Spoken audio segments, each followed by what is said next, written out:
Assalamualaikum warahmatullahi wabarakatuh. Selamat pagi. Yang terhormat Bapak Adi Istiono selaku Kepala Seksi Observasi Stasiun Meteorologi Maritim Kendari. Yang terhormat Abdul Aziz selaku rekan kerja saya di Stasiun Meteorologi Maritim Kendari. Pertama-tama izinkan saya memperkenalkan diri, nama saya Dewi Paramita di Maritim Kendari. Pada kesempatan kali ini, saya akan mempresentasikan resume jurnal saya yang berjudul Impact Study of the Tropical Cyclone Kirili to the Southeast Moluccas and West Papua Areas dengan penulis yaitu Paulus Agus Winarso dan Yusa Sujana tahun 2018. Konten yang akan saya sampaikan yang pertama yaitu ada pendahuluan, data, metode, hasil dan pembahasan, dan yang terakhir yaitu kesimpulan. Pada bulan April tahun 2009 telah terjadi siklon tropis Kirili di wilayah atas perairan Maluku Tenggara. Yang mana menurut Kokima DKK pada tahun 2009 bahwa pada garis lintang rendah 15 derajat di belahan bumi selatan dan utara, siklon tropis akan jarang berkembang. Hal tersebut juga didukung oleh Badan Meteorologi, Klimatologi, dan Geofisika yang mana berdasarkan data catatan aktivitas siklon tropis sejak tahun 1974 menunjukkan bahwa siklon tropis Kirili merupakan siklon tropis pertama yang terjadi di atas wilayah perairan Maluku Tenggara. Oleh sebab itu, siklon tropis ini tentu saja akan menghasilkan fenomena cuaca yang unik, yang akan dikaji pada penelitian ini. Data yang digunakan pada penelitian ini yang pertama yaitu curah hujan, selanjutnya data model HMWF berupa data tekanan, dan yang terakhir data citra satelit.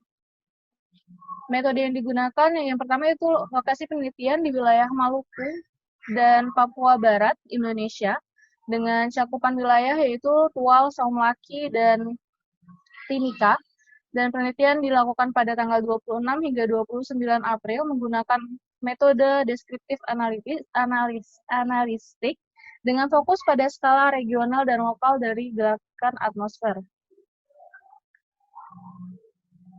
Hasil dari penelitian tersebut menunjukkan bahwa siklon tropis Kirili mulai terjadi pada tanggal 28 hingga 29 April 2009 dengan pusat tekanan permukaan bernilai 999 HPA atau milibar. Dan berdasarkan peta tekanan udara permukaan tanggal 26 dan 29 April 2009 menunjukkan bahwa bulan April diklasifikasikan sebagai periode transisi dari aliran angin ketika angin bertiup di atas Pulau Papua bagian timur dengan divergensi aliran angin. Perbedaan aliran angin timur ini memiliki kecepatan angin sedang hingga kuat. Dan jika aliran angin timur tersebut bergerak di atas pegunungan di tengah Pulau Papua, maka angin tersebut akan menghasilkan vortisitas negatif yang mana akan mendukung perkembangan dari siklon tropis tersebut.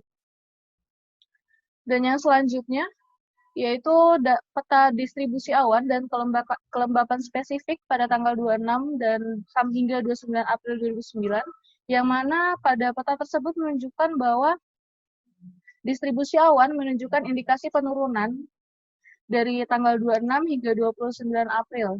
Dan grafik kelembapan spesifik juga menunjukkan hal yang sama, yaitu terjadi indikasi penurunan juga. Dan yang selanjutnya, curah hujan di Stasiun Meteorologi Tual, Saumlaki, dan Timika. Dan berdasarkan pengamatan curah hujan pada saat terjadi siklon tropis menunjukkan terjadinya hujan sedang dengan intensitas 30 mm per hari dan hujan lebat dengan intensitas 7 mm per hari. Hujan lebih mendominasi pada saat siklon tropis berada di atas wilayah penelitian. Dan pada hal ini, wilayah yang lebih terdampak yaitu wilayah Tual, yang mana jika dilihat berdasarkan grafik tersebut, wilayah Tual memiliki intensitas curah hujan tertinggi dengan intensitas 7 mm per hari. Dan kesimpulan dari jurnal ini, yaitu pada bulan April 2009 telah terjadi siklon tropis pertama yang terjadi di wilayah Maluku Tenggara sejak tahun 1974 dengan nama internasionalnya disebut Kirili.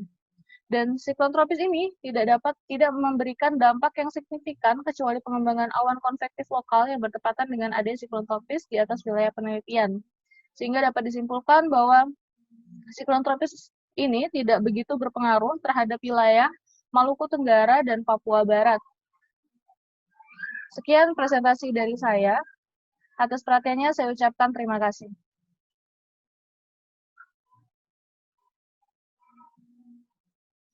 Izin, Pak.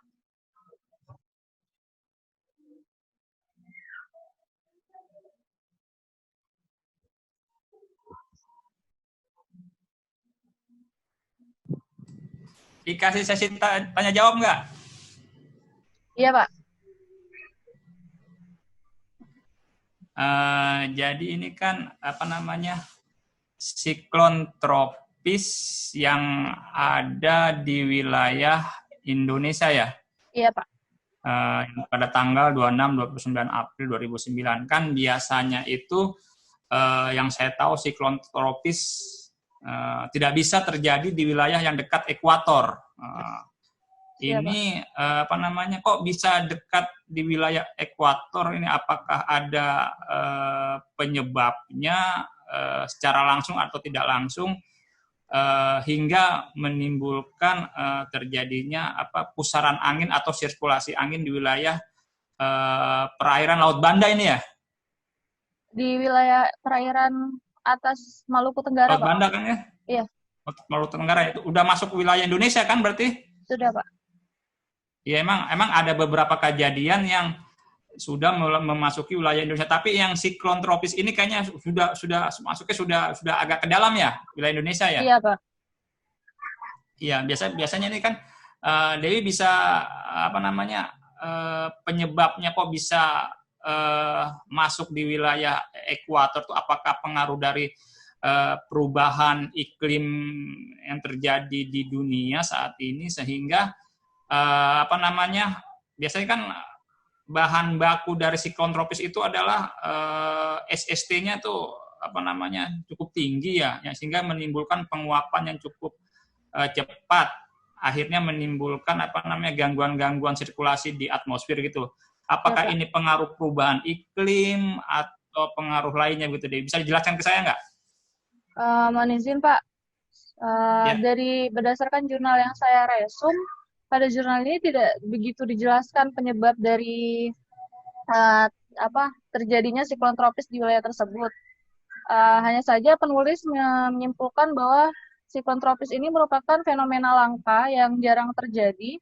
Maka dari sebab itu, penulis melakukan penelitian terhadap dampaknya, Pak. Jadi untuk penyebab apa yang menyebabkan siklon tropis terjadi di wilayah tersebut, saya kurang mengerti. Jadi penulis ini adalah dampaknya terhadap itu ya, tujuan utama penelitian ini dampaknya bukan Pak. Penyebabnya sehingga terjadi siklon tropis di wilayah ekuator ya. Iya, Pak. Jadi ini fokus ke dampak ya, Dewi ya. Iya, Pak. Udah nggak apa-apa ya. Fokus ke dampak sehingga akibat daripada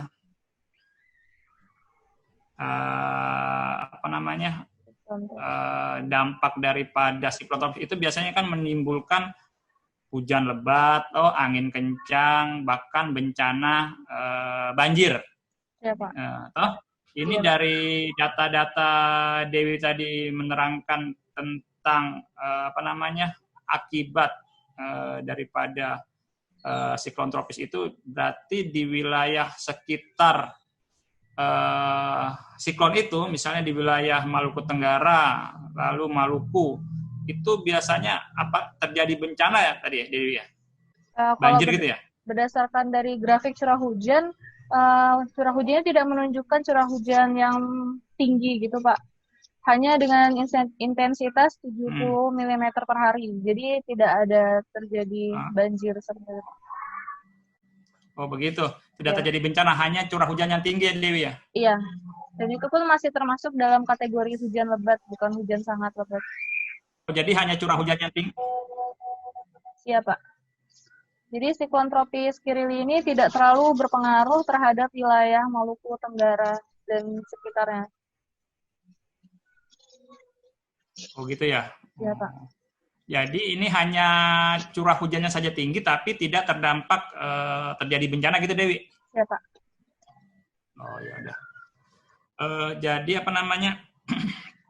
Jadi bila terjadi suatu gangguan di atmosfer, tadi misalnya siklon tropis yang mengakibatkan pembentukan awan-awan cumulonimbus yang menyebabkan awan cumulus itu akhirnya menyebabkan curah hujan yang cukup tinggi di wilayah sekitar Maluku Tenggara, tapi dampaknya tidak menyebabkan banjir, hanya curah hujan saja yang tinggi, lebih dari 100 mm tadi Dewi ya, satu hari ya? Hanya 70 mm, Pak. Oh 70 meter, oh 70 meter. Oh iya, oke. Jadi Dewi fokus di dampaknya sehingga bila terjadi siklon tropis atau gangguan yang lain di wilayah Indonesia lainnya, kita harus tetap waspada daripada apa namanya curah hujan yang tinggi yang bisa menimbulkan apa namanya bencana seperti banjir, tanah longsor dan lain-lain. Nah ini kita dari apa namanya Kristian Dewi ini kita bisa apa namanya mendiseminasikan kepada masyarakat bila terjadi gangguan-gangguan di atmosfer, masyarakat harus lebih waspada dan apa namanya selalu melihat info dari BMKG bila apa namanya BMKG mengeluarkan warning atau peringatan dini terjadinya indikasi terjadinya gangguan-gangguan tropis seperti siklon tropis yang menyebabkan curah hujan cukup tinggi. Mungkin kita aja Dewi ya. Ya, siap Pak. Terima kasih atas masukannya Pak. Dewi ini ya, jadi Dewi nanti mungkin kalau ada itu bisa menulis tentang apa namanya gangguan-gangguan tropis lain yang selain siklon tropis, misalnya ada gangguan apa namanya Median-Julian Oscillation (MJO) di wilayah Indonesia, mungkin gangguannya bagaimana terhadap curah hujan di wilayah Indonesia, misalnya di Sulawesi Tenggara atau di provinsi lain gitu Dewi ya. Atau mungkin gangguan-gangguan lain, misalnya ada ATCZ, kan banyak gangguan-gangguan di atmosfer Dewi gitu. Siapa? Oke, mungkin gitu aja Dewi masukan dari saya. Yep. Mungkin nanti kalau ada apa namanya, iya kita aja Dewi. Mungkin kalau penulisan saya nggak bisa lihat ini kalau penulisannya karena saya nggak pegang apa namanya tadi nggak pegang apa namanya hard copy-nya. Oh siapa? Ini penulisannya sudah sesuai dengan itu ya apa namanya? Iya sudah sesuai dengan yang diajarkan di STMKG ya. Sudah Pak. Oh, untuk presum jurnal sudah. Nanti saya bisa baca. Iya siap Pak. Terima kasih ya, atas nanti bisa kirimkan ke STMK ke saya, nanti saya share juga ke teman-teman biar tahu toh. Siapa? Iya, kita aja Dewi. Oke, dari saya gitu aja. Siap. Mungkin bisa gantian dengan Ajis ya. Oke. Sekian presentasi dari saya. Atas perhatiannya saya ucapkan terima kasih. Untuk selanjutnya saya serahkan kepada rekan saya Abdul Aziz.